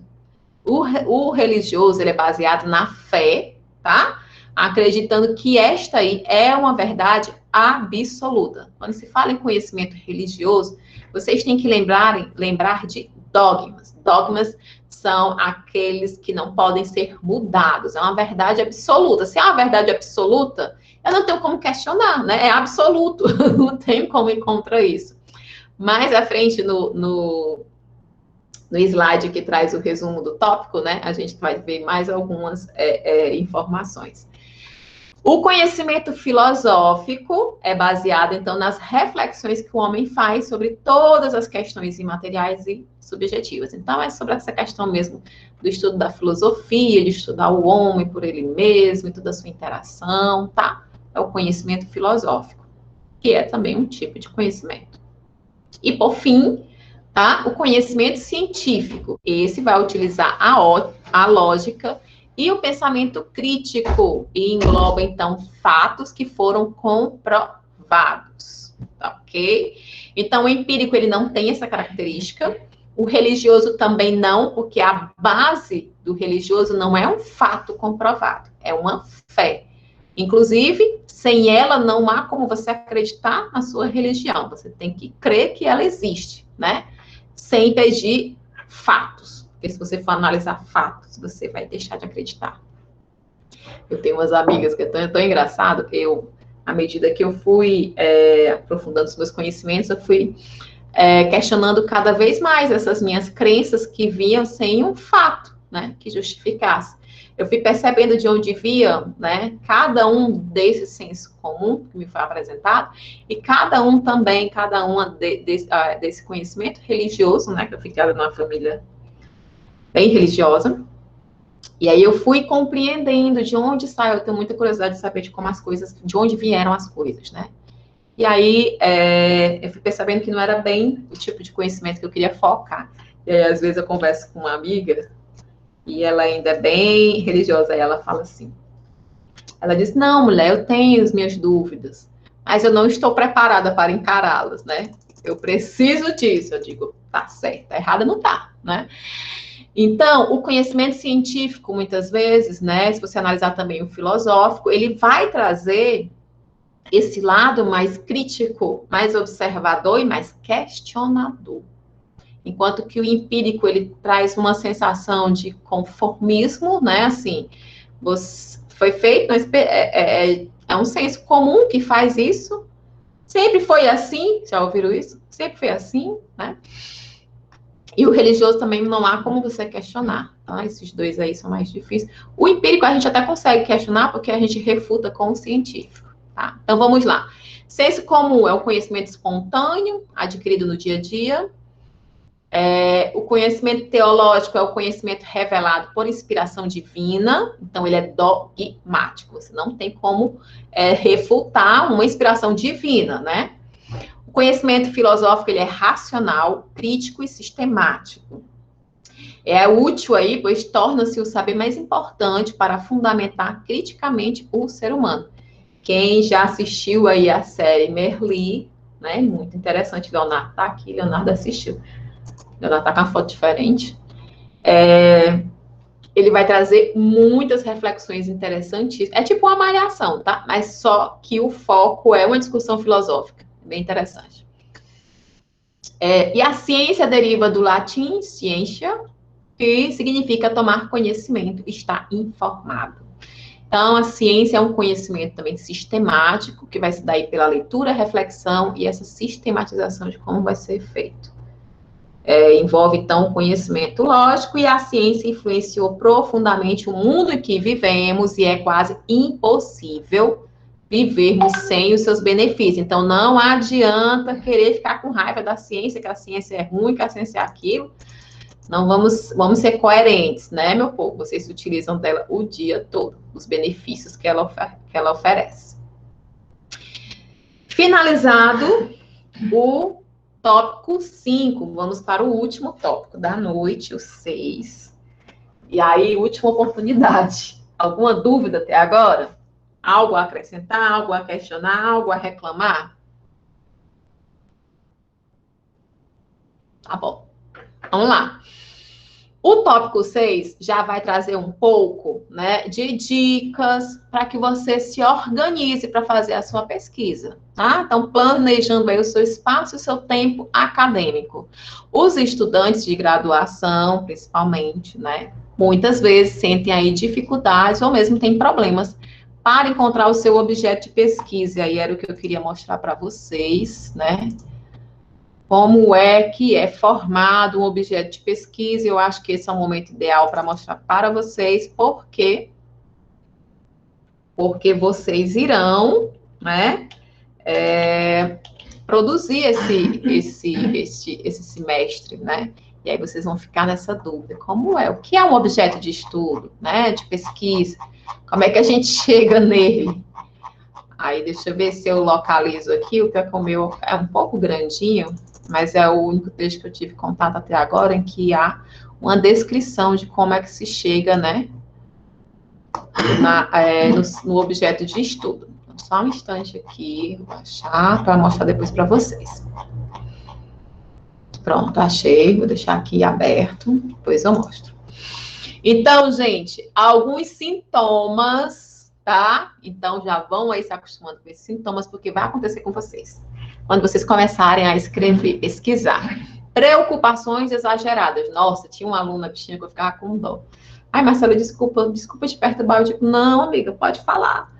Ai, mas é porque isso. Eu digo, olhe, se acalme, né? Que vai dar certo, uma coisa por vez. E aí eu até passei para ela um mantra que eu tenho repetido ultimamente, que eu sou um pouco perfeccionista. É melhor feito que perfeito. Texto de pesquisa não tem fim, tem prazo. Sempre a gente vai terminar com a sensação de que precisava acrescentar alguma coisa. Ah, mas eu podia falar um pouco mais sobre isso.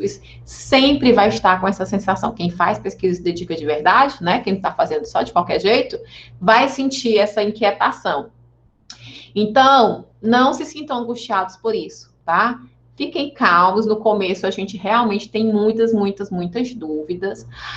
E até a gente conseguir vislumbrar como é que isso realmente acontece, né? A gente fica cheio de preocupações. Não fiquem assim e podem trazer até a mim, que eu vou esclarecendo e de pouquinho em pouquinho a gente vai trilhando esse caminho. Quando chegar lá, no dia da socialização, vocês vão ver que vocês vão estar bem mais conscientes, né? De como é que faz e mais tranquilos. Vocês também vão sentir aí um sentimento de incapacidade de cumprir os prazos e metas e uma certa insegurança ou um sentimento de incapacidade. Aquela sensação de que, poxa, né, eu acho que eu não sou bem capaz para escrever sobre isso daqui, acho que o meu texto não está ficando legal. Então, todos nós já passamos aqui por esses sentimentos aí, né? Tinha amigos no mestrado, menino, que era choro por cima de choro. Choro mesmo, tá? Por conta desses sintomas aí. Então, quando vocês... Anotem aí, tá? Se vocês estiverem sentindo isso aí, opa, é normal, é natural. Vamos tentar, então, buscar resolver as situações que estão causando esses sintomas. Infelizmente, o que acontece com alguns acadêmicos é que, ao invés de buscar informação, buscar orientação, né? Afinal, o orientador tá aí para isso. O que é que eles fazem? Eles acabam recorrendo a subterfúgios, como plágios, ou até compra de trabalhos acadêmicos. E eu vou logo dizendo uma coisa, tá? Para todos vocês aí, fique registrado.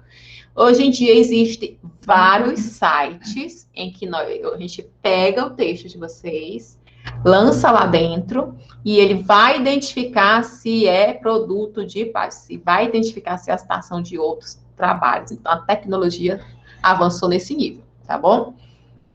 Semestre passado eu peguei um trabalho, 70% era plágio. Por quê? Como eu falei para vocês, acho que eu já falei para vocês, eles não tinha sido bem trabalhado com eles, né? A questão de como se faz citação. Então, eles até colocaram lá na referência, mas só que eles não organizaram o texto como citação. Só teve um caso, tá? Porque muitos estavam como plágio, e aí eu fui conversando com todos eles. Mas teve um caso que era apenas uma parte do texto, e a pessoa não fez referência à fonte, e eu encarei realmente como plágio, e eu conversei com a pessoa, e eu disse, olha, que seja a última, a primeira e a última. Na próxima você leva 0 com tudo, mesmo que você tenha feito alguma coisa. Porque, gente, na pesquisa é permitido a vocês, aliás, orientado a vocês que utilizem as ideias de outras pessoas, apenas dê o crédito, né? Qual o problema de você dar o crédito? Então, fiquem ligados, tá? Não façam isso, até porque, meu povo, nada passa um atestado de incapacidade maior do que você recorrer a isso. Vocês todos são seres capazes, são seres pensantes. Basta praticar. Pratiquem, sem medo de errar, igual o rapazinho lá do vídeo. E vocês vão evoluir.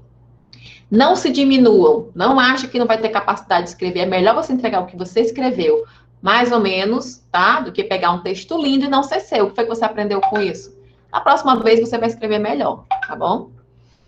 E aí o livro vai trazer algumas dicas para vocês, como organização do tempo, de estudos e pesquisa, tá? Trouxe aqui para vocês lerem depois, mas ele vai dizendo aí, ó. Veja os espaços de tempo que você possui, que você pode utilizar. Monte uma agenda semanal ou mensal. É importante que você tenha em mente algumas dicas, né? Não destine em sua agenda de pesquisas todo o horário vago que tem. Você não vai cumprir, isso é muito importante em questão de metas, né? Quando estiver pesquisando, é importante fazer pequenos intervalos de descanso ou relaxamento. Não sei se eu já falei aqui com vocês do método Pomodoro. Se eu não falei, me lembrem que eu encaminho para vocês uma artezinha explicando. Mas basicamente é o seguinte: você coloca um despertador no seu celular que vai tocar em 25 minutos. Então você senta e por 25 minutos você desliga internet, bota aí no modo avião para não receber ligação, nem nenhuma mensagem, e você foca apenas na atividade que você estiver fazendo. 25 minutos. Aí o celular vai tocar dizendo que já passaram os 25 minutos. Aí você descansa alguns minutos, acho que são 5 minutos. Depois você vai, mais 25 minutos. Então, você vai fazendo de pouco, né? Isso é uma técnica, né, muito utilizada e que o pessoal sempre tem bons resultados utilizando, principalmente quem está fora do ritmo de estudo. Evite distrações desnecessárias quando estiver pesquisando. Quanto mais leitura, estudos, observações e pesquisas você aplicar aos trabalhos, né? Tanto mais você vai se qualificar como estudante, pesquisador e melhor vai contribuir na sua área de estudo. E em sua agenda de estudos, estabeleçam aí linhas finais, prazos. Crie prazos que lhe permitam aí de forma razoável cumprir as metas que você propôs. Aí eu trouxe também isso daqui, tá? 7 dicas para uma boa organização pessoal. Como ele disse lá, tenha uma agenda. Seja ela digital ou de papel, é sempre bom manter anotado todas as suas tarefas, compromissos e até mesmo outras coisas que você deseja fazer. Aí eu queria mostrar, vou já mostrar aqui para vocês, né, a ferramenta que eu disse que eu ia mostrar que eu utilizo. Menos é mais. Não queira fazer mais do que o seu tempo permite. Não adianta você programar que vai fazer 10 coisas se no seu tempo vão caber apenas 3. Isso vai trazer um sentimento de fracasso, de frustração. Então, é melhor focar em pequenas atividades e conseguir fazê-las, que o seu cérebro vai ficar mais motivado, tá? Não procrastine. Não fique adiando as coisas que você precisa fazer, sendo boas ou ruins, tá? Deixar para a última hora, e muitos deixaram, se deram mal, vai atrapalhar o desenvolvimento das mesmas. Aí, gente, também tem uma dica, né? Faça as coisas mais difíceis logo no começo do dia, né? Porque geralmente você acorda com mais energia, então aquelas coisas que são mais chatinhas, que você não gosta de fazer, mas tem que fazer, procure colocar elas nesse horário, tá? Depois que você passar por elas, vai ser melhor, mais fácil você fazer aquelas que são mais tranquilas e que você tem afinidade. Número 4, faça coisas boas. Reserve tempo para fazer coisas que você goste. Assistir aquele filme, série, tá? Então, organize para que você encaixe, né? Não vai ficar só estudando, né? O cérebro precisa também de um pouquinho de distração. 5, checklist. Ao final do dia, faça um checklist para ter certeza de que todas as atividades foram feitas. Inclusive, você faz hoje à noite o que você precisa fazer amanhã. Amanhã, no fim do dia, você faz uma revisão e vê o que você conseguiu fazer e o que não você coloca no checklist para o dia seguinte. Respire fundo quando bater o estresse por conta da quantidade de coisas que você precisa, isso é para mim. Não se desespere, respire fundo. acalme-se e não queira fazer tudo ao mesmo tempo. Gente, isso aqui é igual o lema do pessoal aí que está no AA, né? E também tratamento aí de drogas, né? Sabe que eles falam que é um dia por vez? Então, questão de atividades, é uma atividade por vez. Não fique fazendo uma coisa pensando em outras 10 que você tem que fazer. Isso vai te causar um estresse, isso vai aumentar a sua ansiedade, provavelmente você não vai prestar muita atenção no que você está fazendo, então talvez tenha que refazer. Isso não é bom. Então, faça o seguinte, eu tenho 10 coisas, tá anotado aqui. A primeira coisa é essa, foca nessa coisa. Terminou, passa para a segunda, tá bom? Tentem não pensar, então, no todo. Respire e vai. E 7, continue, né? Se ao longo do dia o seu planejamento for por água abaixo, continua firme, tá? Não é por causa de um único deslize que você vai jogar tudo para o alto. Então, algumas dicas aí para vocês de organização do seu tempo que serve para a sua vida acadêmica, sua vida pessoal, profissional e também a sua prática aí de pesquisador, que vocês vão ter que organizar um tempo, tá? Para fazer isso de forma eficiente, no sentido que seja bem feito, seja feito de forma rápida e que vocês não tenham que refazer tanto, né? Então, é melhor fazer direitinho. Vou compartilhar aqui com vocês. Rapidinho. Me digam se vocês estão vendo. Vocês estão vendo, gente? Ai, meu Deus, a minha lista de fazer tá enorme aqui, ó. Vocês estão vendo aí essa tela? Isso daqui chama Trello. Aqui, ó, o nomezinho, ó. Trello, tá? Isso daqui você pode acessar aqui do computador, como eu estou fazendo agora, assim como você também pode ter ele no celular. Deixa eu mostrar aqui para vocês. Você tem ele no celular, inclusive você, quando não estiver próximo ao computador, você pode utilizar, ele é bem aqui, ó. Vocês estão vendo aí, me vendo? Esse aplicativozinho aqui, ó. Quem quiser colocar aí no celular. Funciona super bem no celular, tá?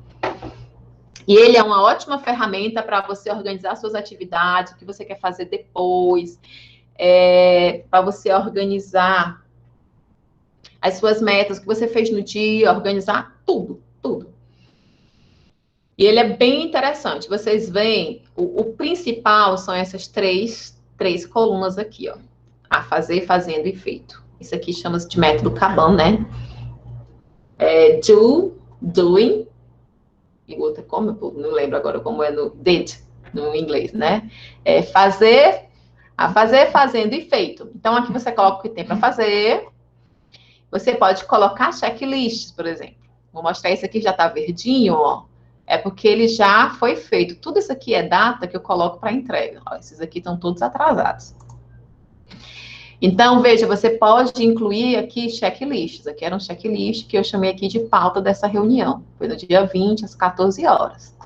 Então, os assuntos, né, que foram enviados, que seriam debatidos, seriam esses. Licitações, SRP, alguns sistemas aí que a gente vai trabalhar e tudo mais. À medida que a reunião ia acontecendo, eu ficava aqui com ele aberto, ia listando aqui, ó, isso aqui já falaram, isso aqui já falaram. E aqui eu ia colocando todos os informes importantes que eu precisava ter contato depois. Isso daqui, ó, você pode adicionar outros membros, você quer, por exemplo, vocês vão fazer agora um trabalho em dupla, né, em equipe. Faz um para vocês vão organizando as etapas da pesquisa, tá? Aqui você mexe aqui na data de entrega. Esse daqui não já finalizou? Um dia mesmo ele estava para fazer, ele já finalizou. Então, já coloca aqui na lista do feito, ó. Pronto. Eu já estava fazendo aqui, ó. Esse aqui já foi parcialmente feito. Essa primeira parte eu já fiz e já coloquei aqui o que é que foi feito, ó. O número do processo, o que é que eu solicitei, que aqui também fica uma fonte, né, de informação quando eu precisar pesquisar depois. Tá bom? Veja que, além dessas, você pode criar outras, né? Como ele colocou lá, atividades que você pretende fazer à parte. Então, gente, é bem legal esse aplicativo, essa ferramenta. Uma outra coisa que eu gosto e uso bastante é esse aqui, ó, calendário. Então, de manhã eu acordo, primeira coisa que eu faço, eu abro o WhatsApp, abro o e-mail, abro o sistema que a gente trabalha, que é o SEI, e abro o meu Trello, puxo aqui para o lado e deixo aberto no meu calendário, porque aqui eu tenho, para hoje, que era que tinha, essas 3 aqui já foram. Essa aqui também, essa aqui eu vou fazer à noite, essa daqui não aconteceu, porque foi adiado. Então, os outros foram feitos, tá bom? E aí, eu já tenho aqui, ó, quais são. Aqui no dia 4, eu tenho que atualizar essa planilha.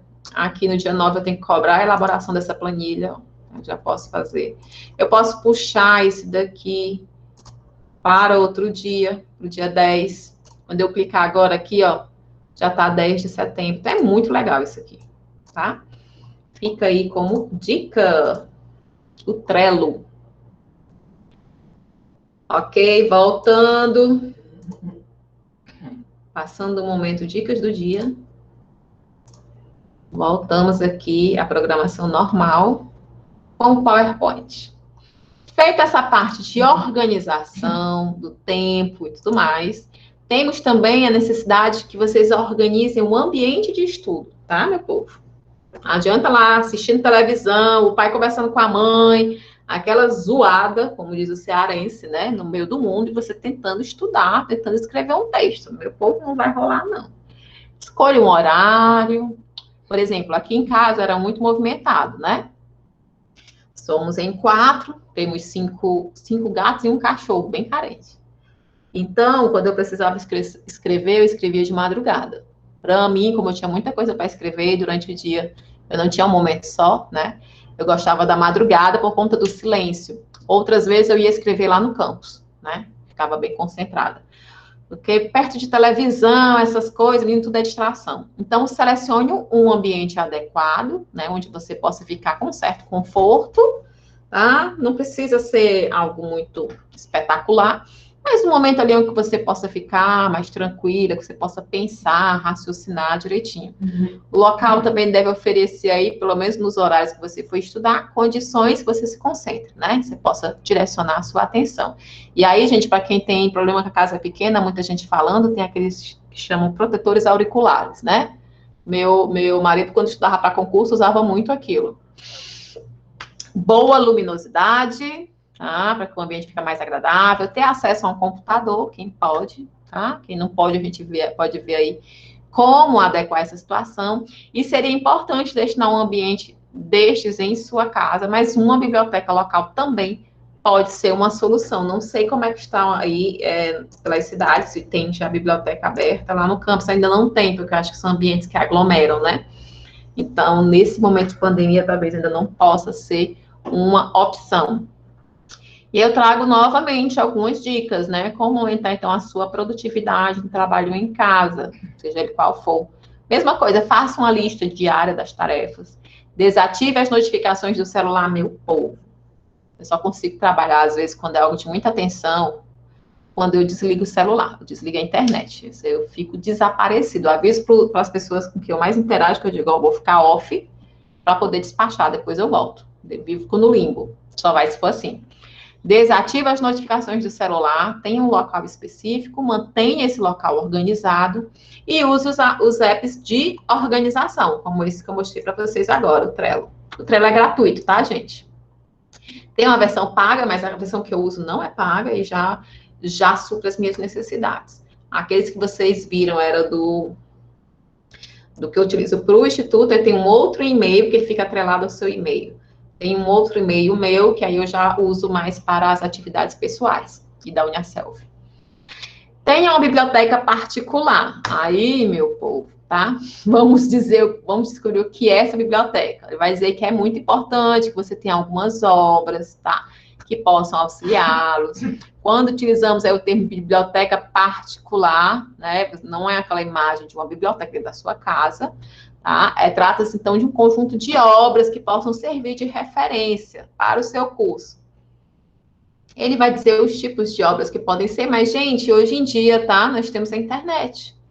Nós temos o Google para a questão de pesquisas científicas. Eu vou logo apresentar aqui para vocês o Google Scholar, para que vocês Marcela, eu vou pesquisar aqui o texto para responder, para escrever minha pesquisa. Em qualquer site, eu vou pegar aqui de rádio. Gente, tem que ser, as fontes têm que ser atuais, 5 anos para cá.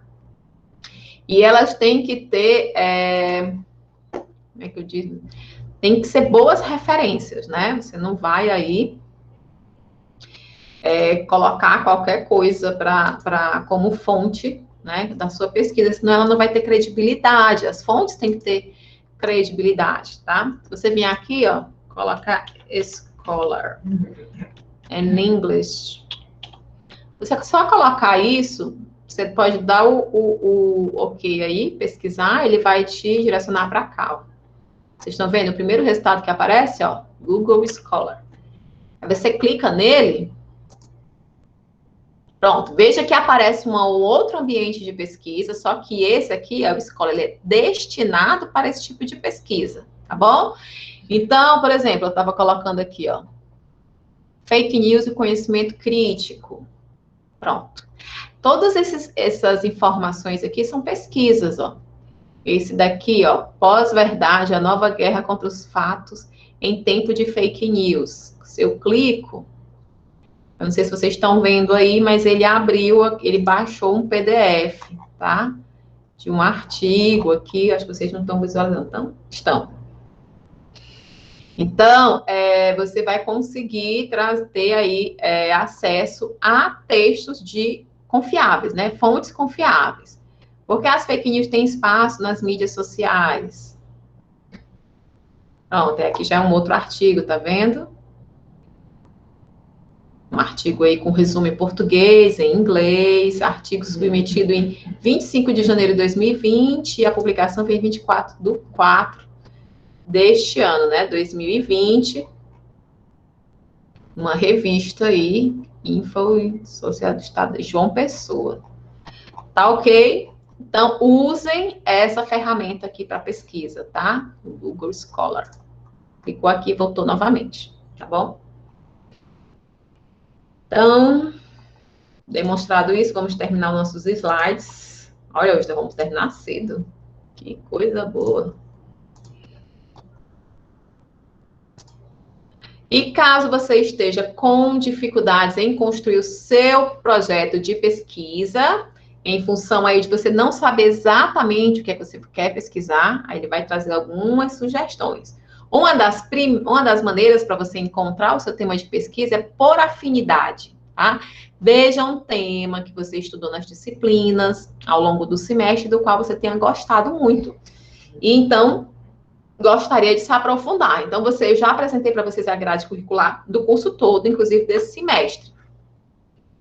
E também eu estou com todos os livros do semestre aqui. Quem está vindo buscar os livros, a Luciana já veio, não lembro quem foi, a Natiele veio, né?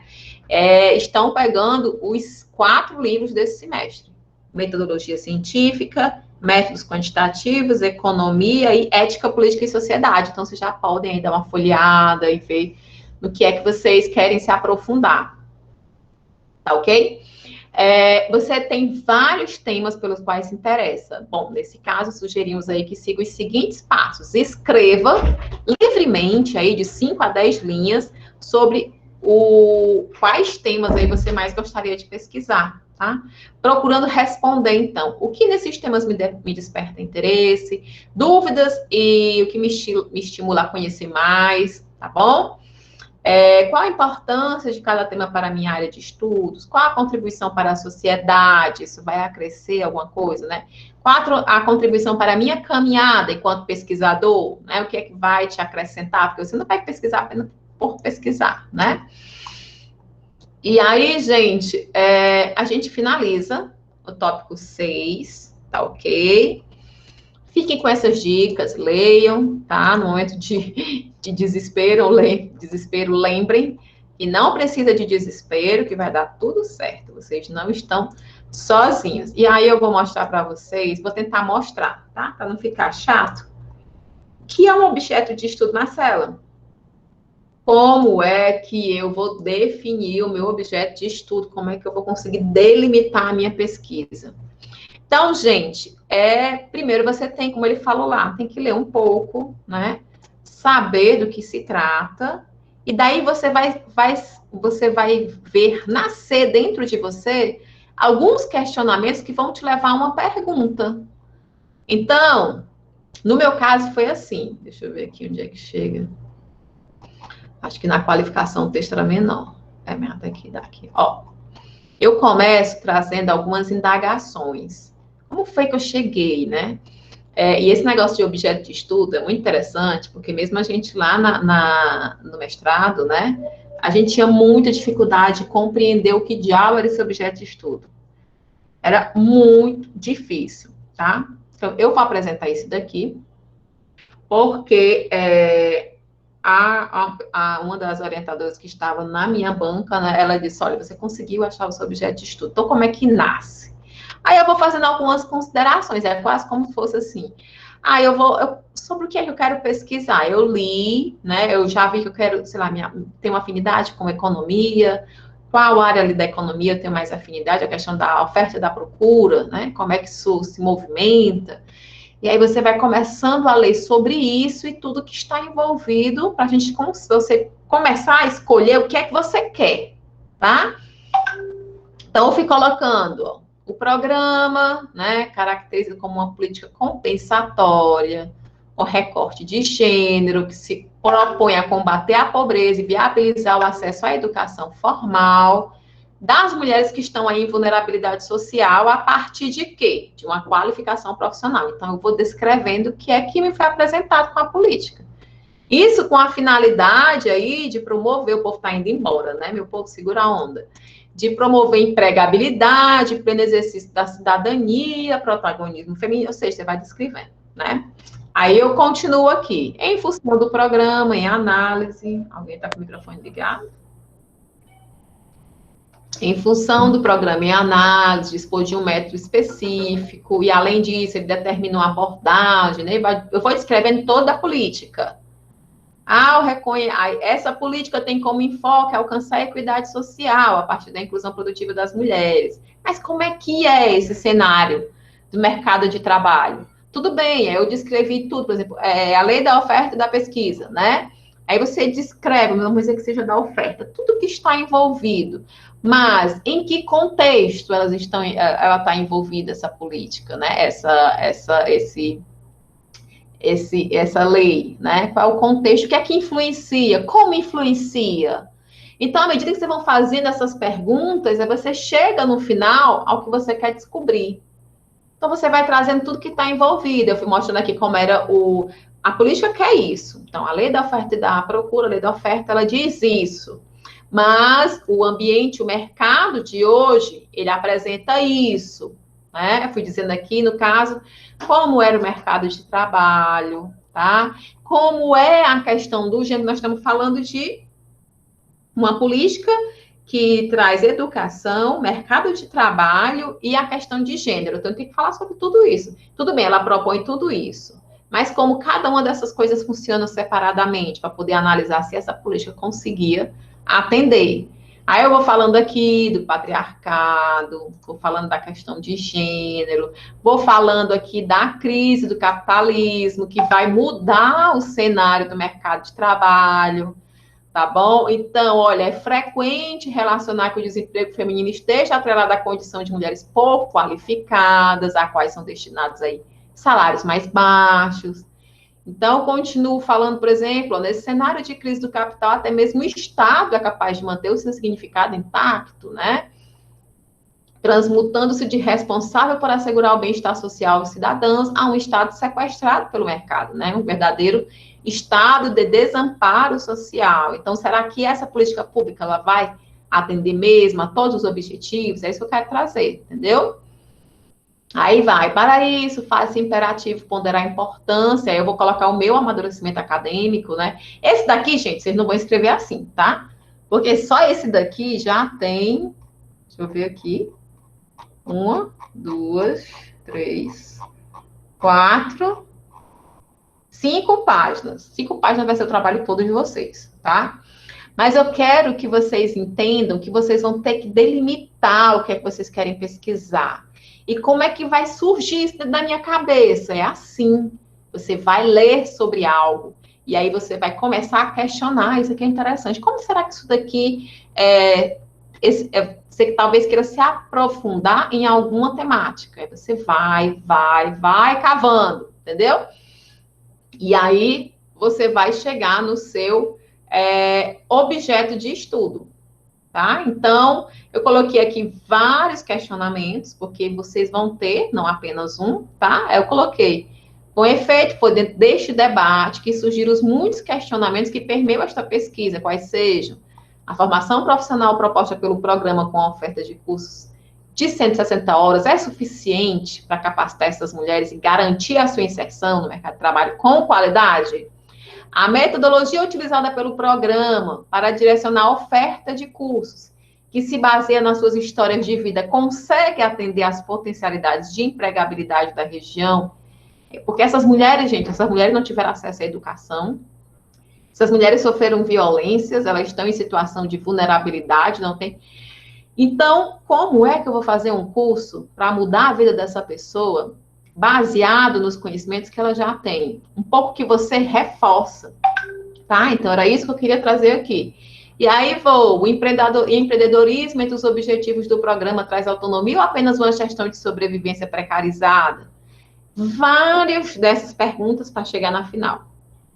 Mas, dentre tantos questionamentos, mais significativo para esta pesquisa é avaliar como se dá a inserção dessas mulheres no mercado de trabalho, ou seja, se a política implementada efetivamente foi suficiente para qualificá-las de forma a inseri-las com qualidade no mercado de trabalho e alcançar o protagonismo feminino, ou contribuiu para reforçar o espaço tradicionalmente destinado às mulheres nesse mercado de trabalho precarizado. Então, vejam, foram várias perguntas que foram levando a uma pergunta final. Vai ser assim com vocês. Se façam perguntas, tá? Leiam, se questionem. Assim você vai começar. Eu já sei que eu quero falar sobre economia. Show! Leia um pouco sobre economia. Ah, das aulas eu vi que eu gostei dessa parte de economia. Massa! Se aprofunda nas leituras. Vai lá no Google Escola, joga esse tema aí e vê o que é que vai aparecer para ti. Eu gostei. Eu quero saber isso dentro da minha região, aqui do Vale do Acaraú, do Baixo Acaraú, ou aqui na cidade de Acaraú, né? Então, na minha cidade, aí na cidade de vocês tem Tijoca, tem Cruz, tem Itarema, tá? Vai ser assim que vai nascer o projeto de pesquisa de vocês. E, claro, vocês vão continuar em dúvidas, um pouco angustiados, e aí vocês vão me perguntar, porque eu estou aqui, tá? Para ajudar nesses esclarecimentos. Mas não se sintam angustiados por estar com esses questionamentos, porque faz parte do processo, tá bom? Meu povo, por hoje é só 9h15.